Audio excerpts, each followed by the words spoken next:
Esta semana nós vamos estudar o geocentrismo e o heliocentrismo, tópicos de astronomia. Eu sei que a gente vai voltar bastante no tempo, a gente vai contar um pouco de história, mas só para vocês terem uma ideia, a gente vai para um período onde não existia ou ainda não estava bem estabelecida a física newtoniana. Isaac Newton nem tinha nascido, como que estaria estabelecida, não é mesmo? Imagina um mundo sem eletricidade ou um mundo sem internet. Seria totalmente diferente analisar as condições objetivas de como o processo, como as pessoas viviam nesta época. Vamos começar explicando o geocentrismo. Não confunda geocentrismo com terraplanismo. Geocentrismo já considera lá 400 anos antes de Cristo a Terra esférica, a Terra como no centro do universo. Porque naquela época prevaleciam as ideias de Aristóteles. Como não existia Newton, toda a base da mecânica conhecida se devia a este belíssimo cidadão, representado aqui por uma estátua grega. Então ele viveu entre 384 anos antes de Cristo até 322 anos antes de Cristo. Graças a este senhor, que até hoje muita gente pensa que se nós soltarmos um martelo e uma bolinha de papel, o martelo chega primeiro no chão, e vocês já devem ter estudado que o tempo de queda dos corpos não depende do peso. Depende de inúmeros outros fatores, mas se nós ignorarmos a resistência do ar, não importa o peso, os objetos caem simultaneamente. E além disso, ele acreditava que tudo que existe era formado de 4 elementos: terra, água, ar e fogo. Muito da mitologia ainda usa isso, astrologia, por exemplo. Bem, então tudo que nós temos na Terra seria constituído desses elementos, enquanto os planetas, as estrelas, seriam constituídos de algo eterno, chamado de éter. Então existiria uma forma das coisas funcionarem na Terra e uma outra completamente distinta na esfera supracelestial, acima do céu, onde estariam o Sol, a Lua, os planetas e as estrelas. E nessa esfera tudo seria perfeito. Esferas de cristal, movimentos perfeitos, esferas perfeitas. Fortemente amparado nestas ideias, este menininho, Cláudio Ptolomeu, desenvolveu o seu modelo geocêntrico. Muitas vezes quando a gente pensa, por que o geocentrismo, a Terra no centro do universo, prevaleceu por tanto tempo como a teoria dominante? Por quase 2000 anos prevaleceu a ideia de que a Terra é o centro do universo. O povo era ignorante? Ou a Igreja Católica quis assim? Repara, nós estamos falando de um filósofo que viveu anos antes de Cristo, antes do estabelecimento da Igreja Católica. Agora eu vou falar de Ptolomeu, que viveu século 2 depois de Cristo, 200 anos depois de Cristo. Até 300 anos depois de Cristo, os cristãos eram perseguidos pelos romanos. Então, não era a Igreja Católica que estava falando a Terra é o centro do universo. A concepção, a forma como eles observavam o mundo, eles achavam mais intuitivo dizer que a Terra era o centro do universo. Então, esse menino, ele fez um livro com muitos cálculos, trigonometria avançada. Esse livro se chamava Almagesto. Almagesto é a tradução árabe, porque na verdade a cópia grega ela se perdeu no tempo, tal. E ele previa todos os fenômenos cotidianos que a gente conhece, previa eclipses, as pessoas conseguiam se localizar no tempo e no espaço, ou seja, tinha uma estrelinha ou uma constelação que as pessoas olhavam para aquilo lá e pensavam, bom, está chegando inverno, outono, as constelações muito bem previstas e observadas por Ptolomeu, previam se achar no tempo e no espaço. Com relação à navegação também, as constelações previstas por Ptolomeu permitiam a navegação. Então, de posse de um livro com muita matemática, e quando a gente coloca número parece que a coisa ganha precisão, e baseado fortemente nas ideias de Aristóteles de lugar natural e toda uma filosofia que eu não vou falar aqui, essa teoria prevaleceu por muito tempo. Para Ptolomeu, a Terra estava no centro do universo e todos os planetas e todas as estrelas giravam ao redor da Terra. Inclusive, eu vou mostrar daqui a pouquinho que a ordem dos planetas e das estrelas e da Lua era completamente diferente da nossa concepção atual de ciência. Mas é claro que esse modelo de ciência tinha seus problemas. Vou pegar esse vídeo no qual foram fotografadas posições de Marte no céu, e repara que temos estrelas fixas no fundo. Foi do período de outubro a julho de 2012. Foram retiradas e parece que o planeta está voltando. Eu vou voltar aqui um pouquinho, ó. O planeta estava indo, batendo-se várias fotos no céu. Parecia que ele faz esse movimento retrógrado comparado com as estrelas fixas. Não há uma explicação simples. Se Marte está girando ao redor da Terra, por que nós observamos esse movimento retrógrado? Então, até hoje, mesmo a astrologia utiliza desse conceito. Não, Marte não faz um movimento retrógrado para atrapalhar a vida de Sagitário ou para tornar peixes mais agressivos. E sim, porque na verdade, o movimento de Marte não é ao redor da Terra, é ao redor do Sol. Quando nós colocamos o Sol no centro do nosso sistema, com os planetas girando ao redor, nós notamos que esse movimento retrógrado é muito mais facilmente explicado. Para resolver esse problema, o que o menino Ptolomeu fez? Inventou uma geometria toda complicada, na qual os planetas desenvolviam epiciclos, ou seja, repara aqui, os únicos que fazem órbitas circulares bonitinhas ao redor da Terra é a Lua e o próprio Sol. E repara a ordem destes astros ao redor da Terra. Terra, Lua, Mercúrio, Vênus, o Sol, Marte, depois Júpiter, Saturno, e aqui seriam as estrelas fixas. Eles conheciam por volta de 6.000 estrelas. Para resolver o problema, Marte ia, ao mesmo tempo que girava ao redor da Terra, fazia um movimento circular que chamava-se epiciclo. Mas hoje, nós sabemos que para um objeto mudar a direção do seu movimento, é necessário que seja aplicada uma força. Na época, como não haviam as leis de Newton, essa teoria acabou passando, mas ela não era nada simples. Alguns dos planetas precisavam de vários destes epiciclos para que a explicação se tornasse correta. Epiciclos em epiciclos, e ainda tinha um treco chamado deferente. Não quero entrar muito na geometria de Ptolomeu porque ela é bastante complicada. Mas quando a gente coloca a Terra como o centro do universo, alguns movimentos se tornam muito estranhos. Os únicos que são simples de se observar aqui da Terra seria o movimento da Lua e o movimento do Sol.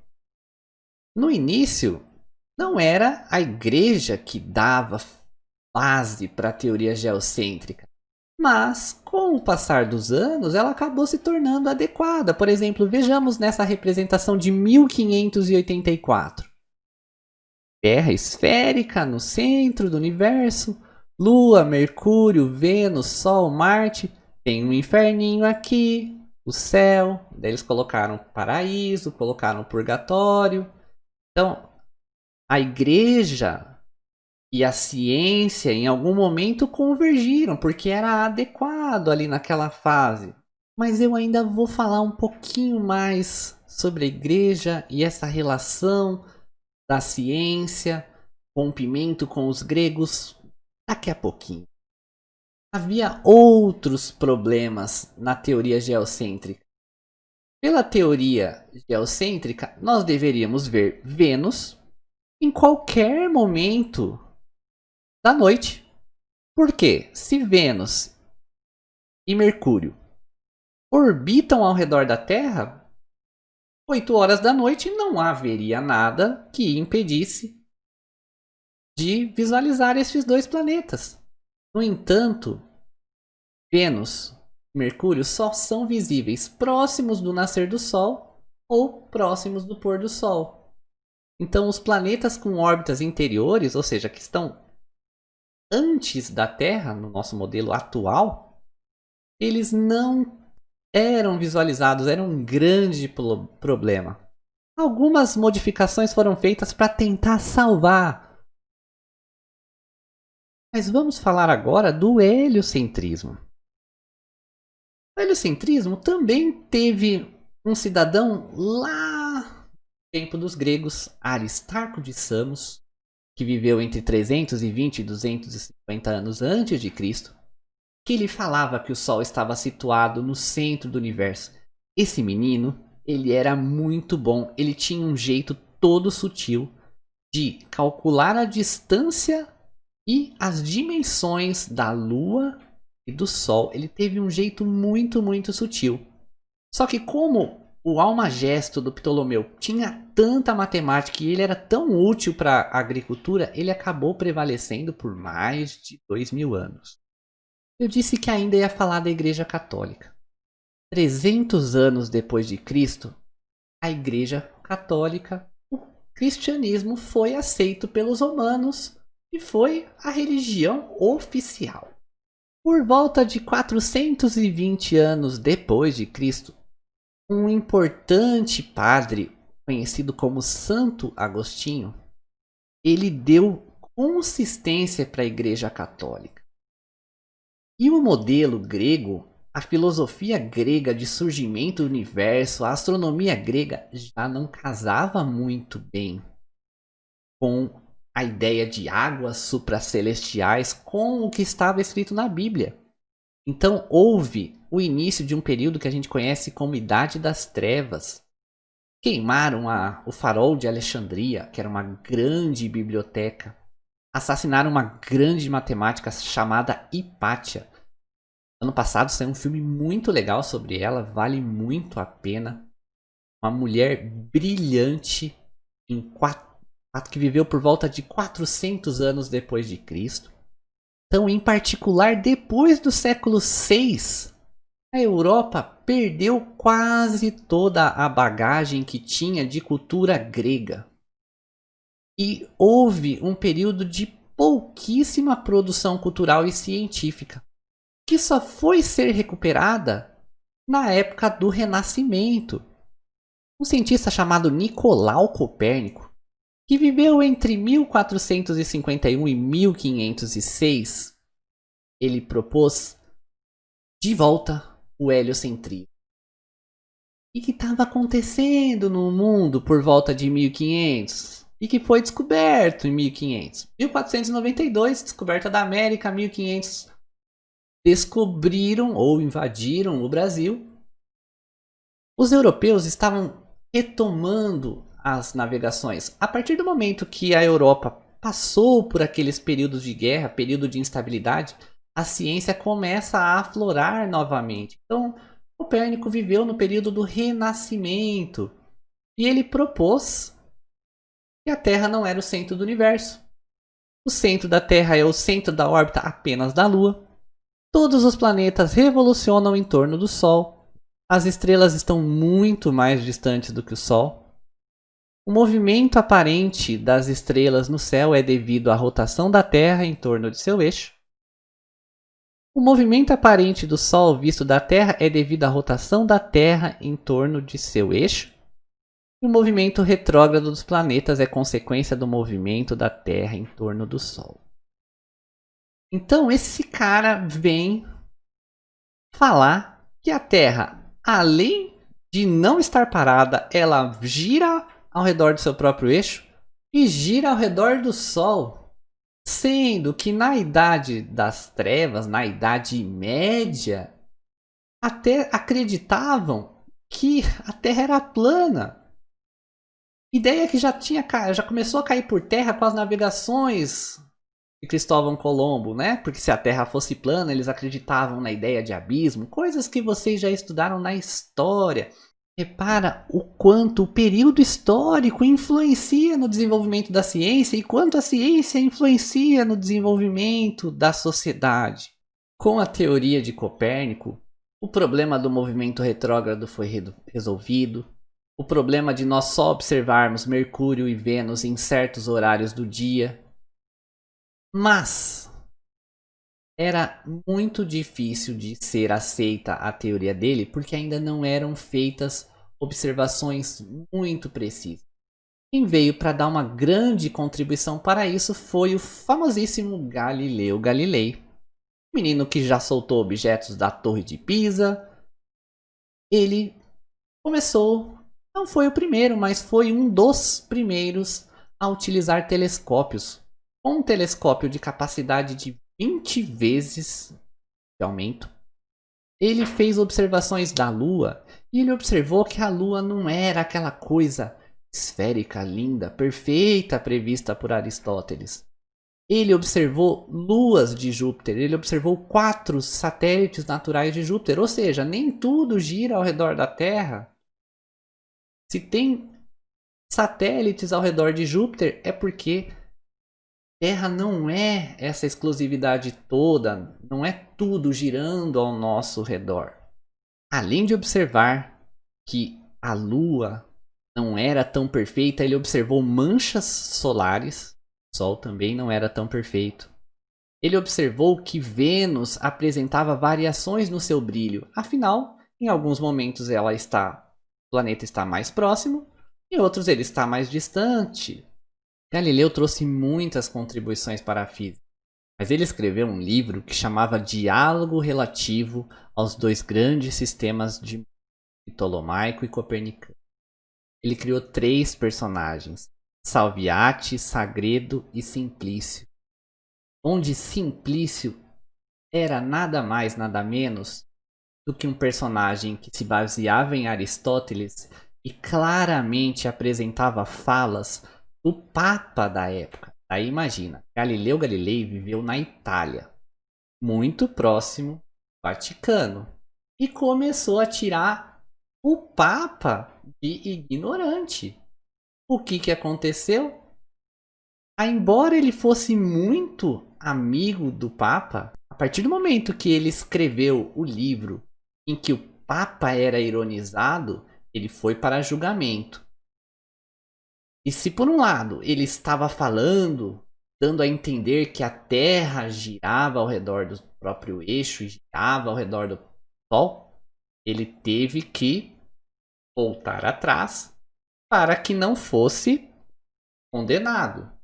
Outro cientista muito famoso, Giordano Bruno, não teve a mesma sorte. Como não era um menino muito influente e também andou falando coisas absurdas para a época relacionadas à igreja, à Virgem Maria, este acabou indo para a fogueira. Em 1992, o Papa João Paulo II absolveu o Galileu Galilei, mas, de qualquer forma, na sequência a gente vai com um pouquinho mais das teorias de Kepler e Newton que consolidaram o modelo heliocêntrico. Antes de terminar esse vídeo, vamos resolver um exercício do Enem.